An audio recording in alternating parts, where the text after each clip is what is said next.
Como eu disse para os amados, domingo estaremos em Israel, na primeira cidade, primeiro local onde estaremos orando é na cidade de Jope.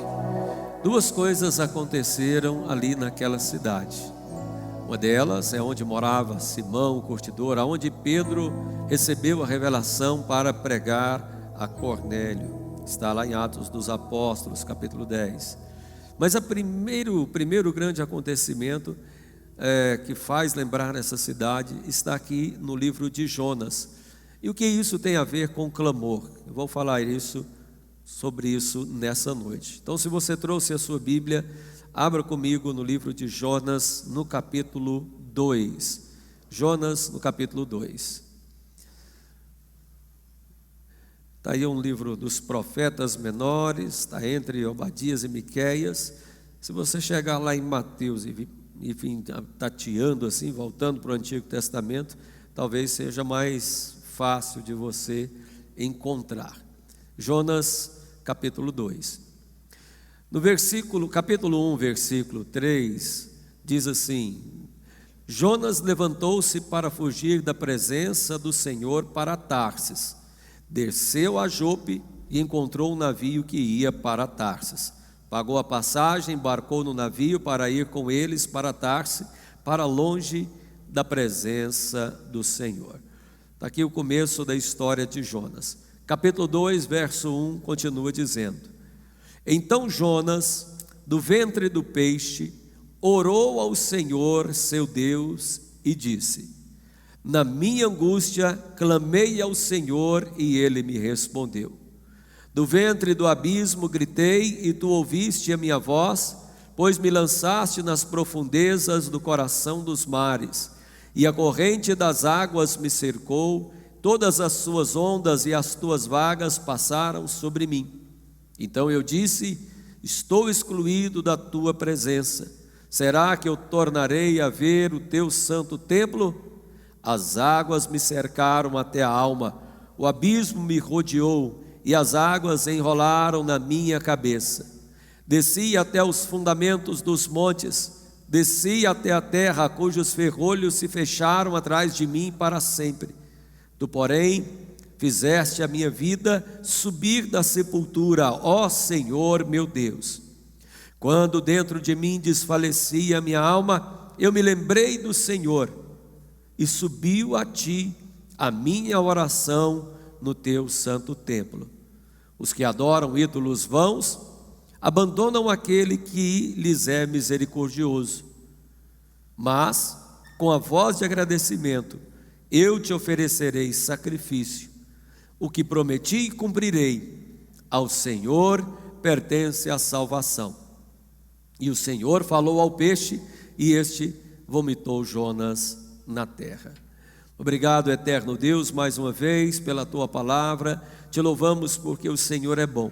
Nesse dia, meu Deus, que precisamos tanto dessa tua misericórdia, toque em cada coração, em cada vida que aqui está, aqueles que nos assistem, nos ouvem em casa, meu Deus, para quebrar as barreiras espirituais, trazer vida, paz, alegria, felicidade aos corações, transformando vidas, entrando com socorro e com livramento, porque do Senhor é a salvação e a ti seja glória para sempre. Vem, meu Deus, sobre cada pessoa que aqui está, movimentando, meu Deus, um outro ambiente de milagre, de poder e de fé. Olha, meu Deus, a cada um que nesta noite veio aqui para clamar perante o Senhor. Aqueles que estão passando momentos de angústia e tribulação, vem, meu Deus, buscar o Senhor. Pai, ouça a oração neste lugar, nós te pedimos, em o nome de Jesus, amém, graças a Deus. Jonas é um texto bem conhecido, vocês lembram bem da história dele. Ele era um profeta de Deus, um homem de Deus, que vivia ao serviço da obra do Senhor. Mas um dia Deus dá uma ordem para Jonas para pregar na cidade de Nínive. Prega contra ela porque a sua maldade subiu até mim. Jonas, ele fica desconfiado porque apesar de ser homem de Deus, o seu coração ainda tinha suas dificuldades. Uma delas era de entender como é que Deus poderia ser misericordioso com um povo que era tão cruel como eram os ninivitas. E ele então resolve fazer uma coisa absurda, resolve fugir daquilo que Deus tinha mandado. Enquanto Deus mandou para Nínive, se você tiver um mapa bíblico, você verá que são locais bem diferentes, são bem separados um do outro. Enquanto Nínive está para cá, Tarsis está para o outro lado. Ele queria realmente fugir e ter uma distância de mais de 3.000 quilômetros de um ponto ao outro. Assim, ele desce até a cidade de Jope, que ficava à beira-mar, paga a passagem do navio, e o texto é muito claro e é terrível você ler que ele queria fugir da presença do Senhor. No meio do caminho, uma grande tempestade, no meio do caminho, um momento de angústia. E cada um naquele navio, e aquele povo no navio era muito supersticioso, cada um disse: olha, se você tem aí um Deus, uma divindade, se você tem um santo, cada um procura o seu, porque nós vamos morrer e a tempestade está grande. Mas Jonas sabia que o problema daquela tempestade era ele. Então ele disse: olha, eu sou essa pessoa, eu é que estou causando tudo isso. Se vocês me atirarem ao mar, eu com certeza essa tribulação vai acabar. E assim eles fizeram. No meio dessa angústia, o mar acalmou, e Jonas, que poderia ter morrido, a Bíblia diz que Deus envia um grande peixe, o qual o acaba tragando. Nós temos aqui algumas lições já nesse texto. É um texto de maneira literal, e eu creio realmente que, conforme está aqui, aconteceu. Apesar de todo o entendimento científico que pode se tratar disso, mas a Bíblia nos fala que ele passou 3 dias. Geralmente as pessoas associam a baleia. A Bíblia não fala de baleia, fala de grande peixe, né? Naquele tempo era o maior que existia, nos tempos de hoje era o maior que existia. Não sei se era peixe, não sei se era baleia, até porque baleia é mamífero, né? Mas naquele tempo eles não usavam essa descrição. Se era algum outro, acontece que diante da palavra de Deus, coisas muito mais impossíveis aconteceram. Então eu não tenho dúvida de que a mão de Deus estava sobre Jonas, porque Deus tinha uma lição para dá-lo. Mas para nós todos temos uma primeira lição, é que nós começarmos a pensar o quanto nós estamos no propósito pelo qual Deus nos fez vir a essa terra. É hora de pensar se nós estamos cumprindo aquilo que Deus nos mandou fazer. Vem essa pergunta para você: você anda no caminho de Deus? Você busca a presença de Deus? Ou você, como Jonas, de tempo aí, você quer na verdade é distância das coisas de Deus? Eu acredito que não é o seu caso, uma vez que você está na igreja. Mas lembre bem, Jonas era um profeta, e ainda assim estava querendo fugir de Deus. Não duvide, meu irmão, minha experiência como pastor, já vi muita gente que estava na igreja, mas que estava fugindo daquilo que Deus estava mandando ele fazer. Não estava cumprindo todo o propósito pelo qual Deus o havia colocado. Essa é a primeira reflexão que temos que fazer nessa noite. Se a nossa vida está cumprindo os propósitos de Deus nessa terra. Eu não tenho dúvida de que quando estamos afastados daquilo que Deus mandou, as tribulações elas são maiores. Não porque Deus castiga, mas é porque de alguma forma é a maneira pela qual Deus quer fazer-nos alinharmos com aquilo que Ele quer de nós. Quando você estiver passando por um momento de tribulação, pense, a primeira coisa: estou eu no propósito de Deus? Ou estou na verdade fugindo daquilo que Deus me mandou fazer?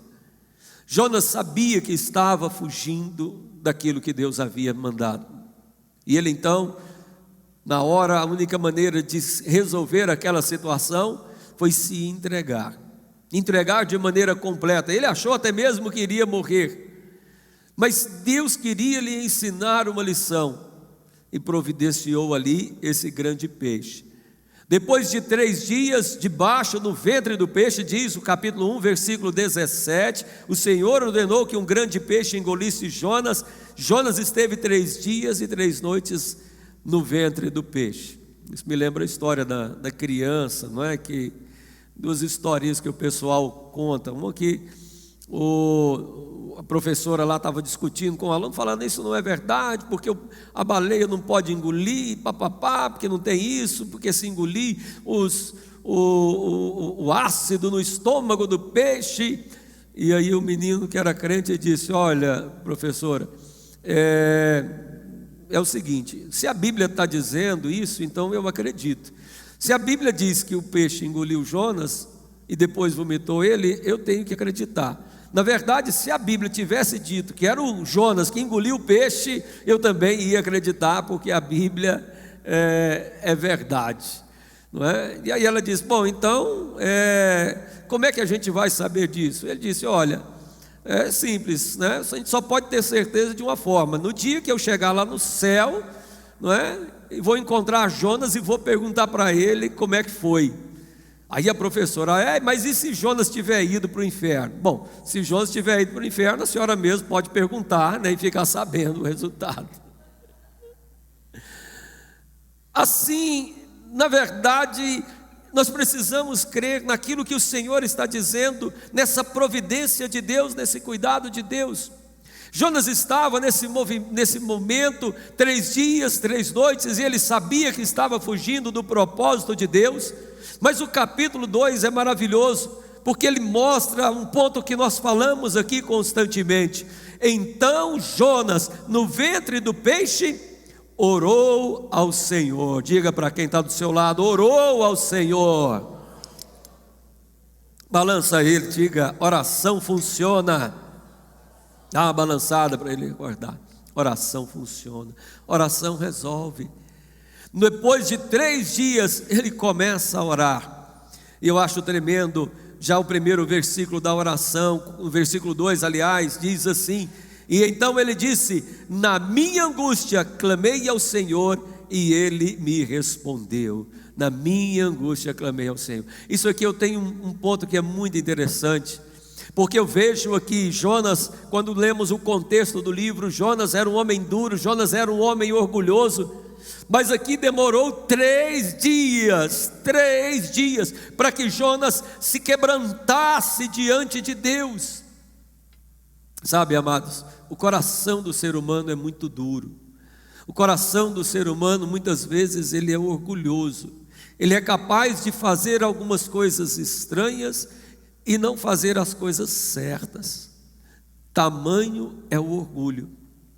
Aqui na igreja é muito comum as pessoas virem pedir ajuda. E tempo atrás veio uma senhora, ela contando a vida dela. Ela disse: eu preciso de ajuda, porque eu preciso de dinheiro para poder comprar uma passagem, estou sofrendo aqui, eu não tenho para onde ir. Senhor, mas a senhora não tem família? Não tem pai? Não tenho pai, não tenho irmão, não tem parente nenhum, porque nesse sofrimento é a hora de falar com a família. A senhora não tem um telefone, um contato? Ela disse: eu tenho meus irmãos, mas eu respeito muito meus irmãos. Só eu também, tá certo, tem que respeitar, mas eu já estava entendendo o que ela queria dizer. Ela disse: mas, então eu falei com ela: mas nessa hora, é hora de, não é, com todo o respeito, pedir ajuda. E ela disse: não, o senhor não entendeu. Na verdade eu tinha entendido. Ela disse: é porque o meu irmão, os meus irmãos não queriam que eu tivesse vindo para cá, atrás desse homem que agora está querendo me matar. Eles disseram que eu não devia vir. E agora, se eu falar com ele, com que cara eu vou ficar diante deles? Eu disse: senhora, mas a senhora está conversando com um estranho e não está querendo pedir ajuda para a família. É porque eu respeito o meu irmão. Mas isso não faz sentido, é família. É, mas eu não me sinto à vontade. Isso é muito estranho. E de um lado você compreende, mas só mostra uma coisa: coração duro e orgulhoso. para não dizer para o irmão: você estava certo, para não clamar por perdão, por misericórdia, prefere buscar um estranho, se humilhar diante de uma pessoa que ela nunca viu, do que voltar e do que conversar com alguém que poderia ajudá-lo, sangue do próprio sangue. Na nossa vida espiritual tem isso. Às vezes a pessoa ela está passando por um momento de aperto, de luta, de dificuldade. Ele diz assim: não, mas eu ainda vou dar um jeito. Não, mas ainda vai dar certo. Não, mas eu ainda sei como. Não, eu vou resolver essa história. Não, fulano vai me ajudar, ciclano vai resolver para mim. Não, alguém vai me ajudar. Ele não busca a Deus. Ele diz assim: não, mas é porque quando eu estava bem, eu não fui para a igreja, eu agora fico com vergonha de Deus. Ele tem orgulho. Não, porque eu preciso, a pessoa pensa de uma maneira tão estranha, eu preciso resolver a minha vida, aí eu vou para a igreja. Eu sei, eu conheço da Bíblia, eu já fui da igreja e tudo, mas agora no meio desse momento que eu estou passando, eu fico com vergonha, mas eu vou ainda. Assim que eu resolver o meu problema, é o quê? Dureza de coração, orgulho. Jonas estava assim, coração duro, na barriga do peixe, desde o primeiro dia, segundo dia. Você imagina uma situação dessa? Talvez ele pensasse: não, mas alguma coisa vai acontecer. Não, mas eu vou dar um jeito, vou dar um chute aqui, não é? Vi um desenhozinho uma vez que o Jonas ele acendeu uma fogueira na barriga da baleia lá. Você vê essas coisas? Não, vou dar um jeito. Não tem jeito. Mas no terceiro dia, no meio da angústia, do sofrimento, do desespero, na minha angústia clamei ao Senhor e Ele me respondeu. Do ventre do abismo eu gritei e tu ouviste a minha voz. Eu clamei por socorro. Estamos falando nesses dias do valor do clamor. Isso é muito forte. Quando no meio do desespero ou no início do sofrimento começamos a clamar a Deus. Você não precisa esticar a coisa não, meu irmão. Já volta o seu coração para Deus. Já volta o coração para o caminho de Deus. Jonas tinha que ter tentado nadar de volta, né? E falar: Deus tem misericórdia, tem compaixão, eu que estou errado. Desde o primeiro dia, talvez ele não precisasse de 3. No meio da aflição, você pode sim clamar a Deus. Esse é o ponto. Sabe, está sofrendo, clame ao Senhor. A Bíblia diz no livro de Tiago: está alguém alegre, cante louvores. Está alguém sofrendo, faça a oração. Volte o coração para Deus de verdade. Volta o coração, clama, se humilha. Por isso as mulheres geralmente são mais tranquilidade, né? Tem homem que teima, né? Até com GPS, ele diz: não, eu vou dar um jeito. Quem é aqui que já ficou perdido assim, não parava para perguntar: será que foi só eu? Você fala assim: não, mas eu vou dar um jeito, eu vou dar um jeito. Você coçou aí, você levantou a mão, Zé, assim, você disfarçou, mas eu vi, tá? Aí, ó, pronto.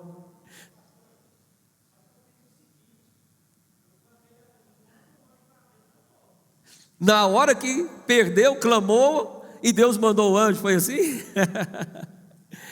Na hora, é assim que se faz.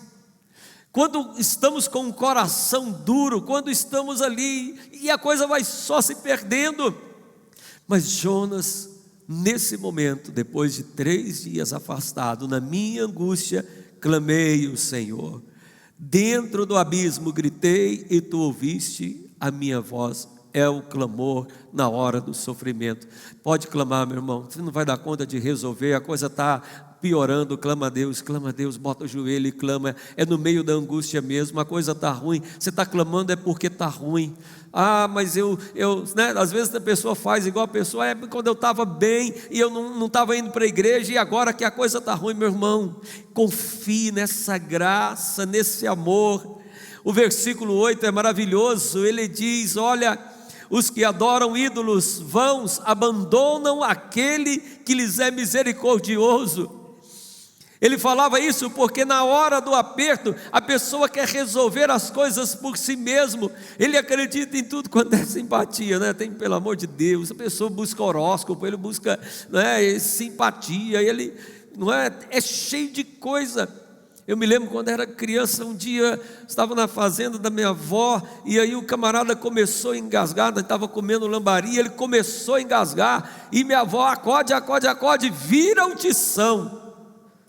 Ela correu, não foi nem para bater nas costas do camarada, foi ir no fogão de lenha, virar o pé do tição, porque se virar ali, podia ajudar o camarada. O que tem a ver? Outra vez, uma época dessa, estava numa casa, minha mãe lembra dessa história, mamãe está ali, virou uma chuvarada, sabe dessas chuvas, e chuva, e chuva, e chuva, e chuva pesada na fazenda.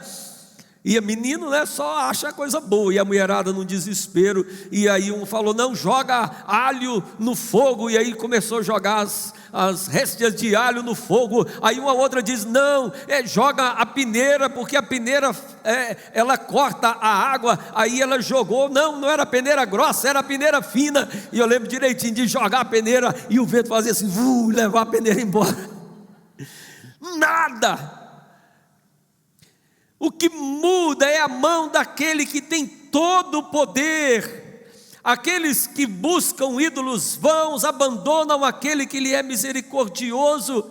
Confie na misericórdia de Deus, confie nessa compaixão de Deus, quebrante o seu coração.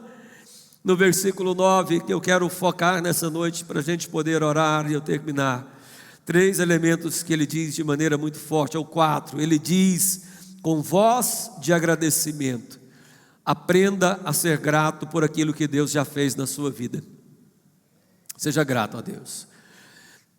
Eu gosto de começar uma oração agradecendo a Deus.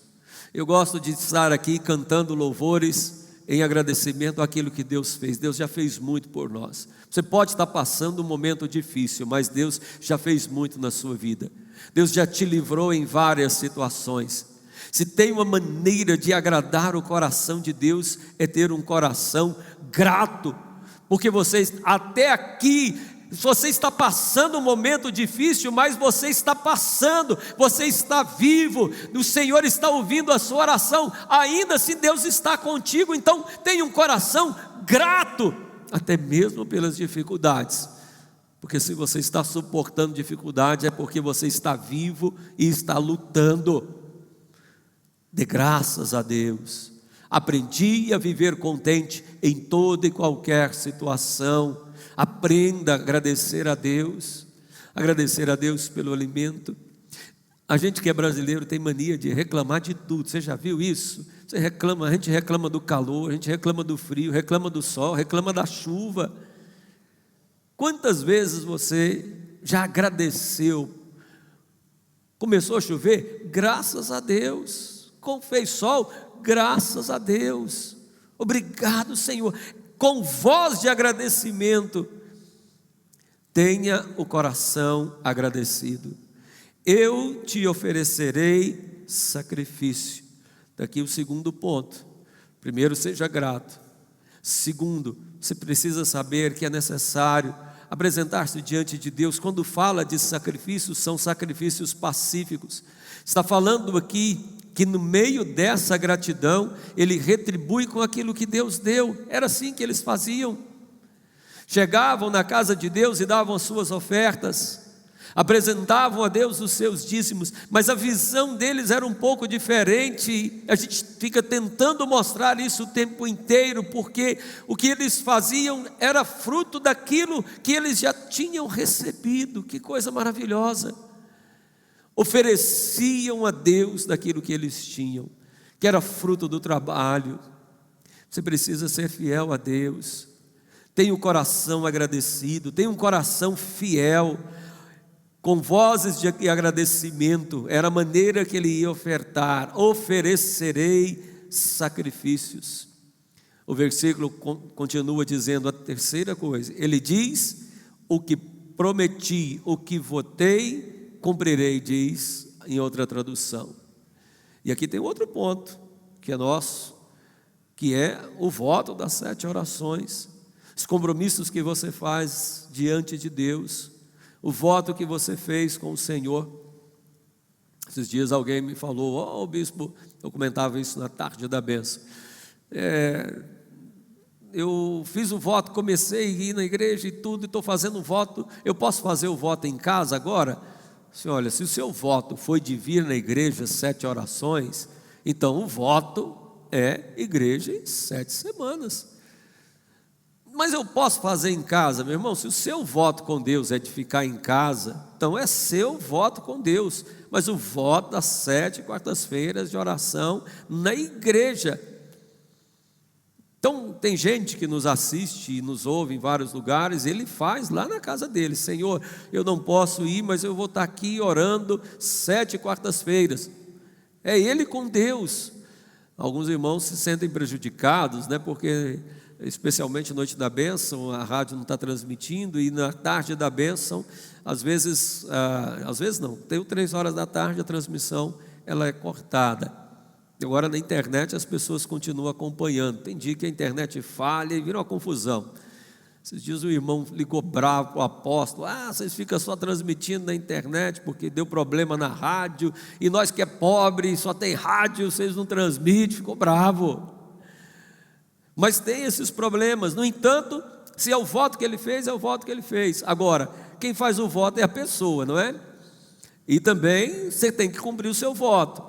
E não é o cartão que está fazendo o voto. Você já ouviu a pessoa fazer isso? Eu estou fazendo o voto lá das 7 quartas-feiras, eu não posso ir, leva meu cartão para orar lá. Quem já viu isso acontecer aí, não é? Leva meu cartão, não é? Não foi isso que você comprometeu com Deus. Você comprometeu de vir orar, não de mandar o cartão. Se comprometeu, cumpra. O que votei, pagarei. O seu voto de buscar a Deus. Agora deixe-me perguntar: quantos aqui já foram abençoados pelo voto das 7 orações, das 7 quartas-feiras? Por isso que você tem vindo, você que está me assistindo em casa. Vamos orar, vamos clamar a Deus, venha fazer o voto. E o último ponto, que eu acho tremendo, que ele diz, essa declaração de fé, ele diz: ao Senhor pertence a salvação. Fale isso para quem está do seu lado: do Senhor vem a salvação. Agora, finalmente, Wander, ele disse, ele reconheceu.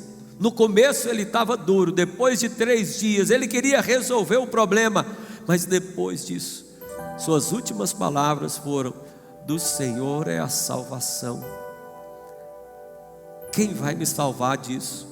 Não é minha força, não é nem se eu for fazer a coisa certa. Essa salvação agora ela vem de Deus.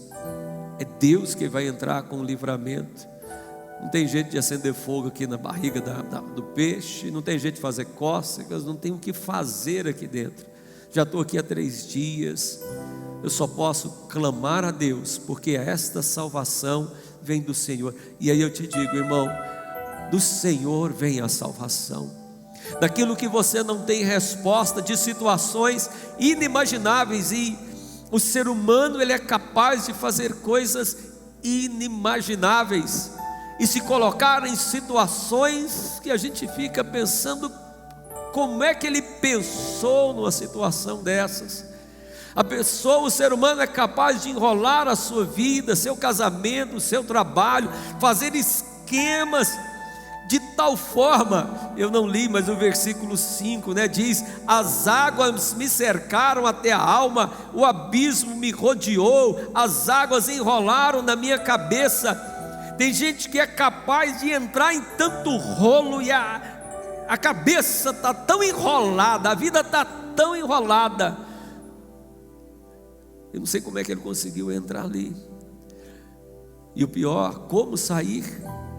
Do Senhor vem a salvação.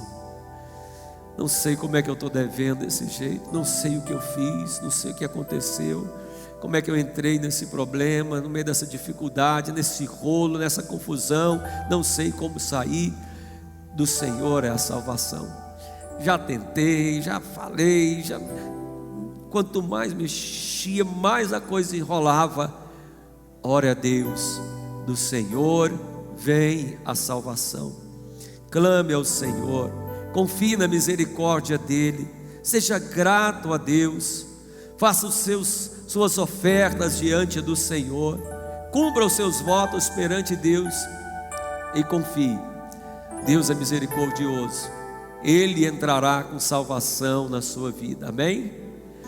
Vamos orar nesse instante, mas eu quero fazer algo agora, como fazemos algumas vezes, que você se ajoelhe agora na cadeira que você está, você que pode, porque vamos nesse tempo agora levantar um grande clamor, e se você quiser gritar, você grite e você vai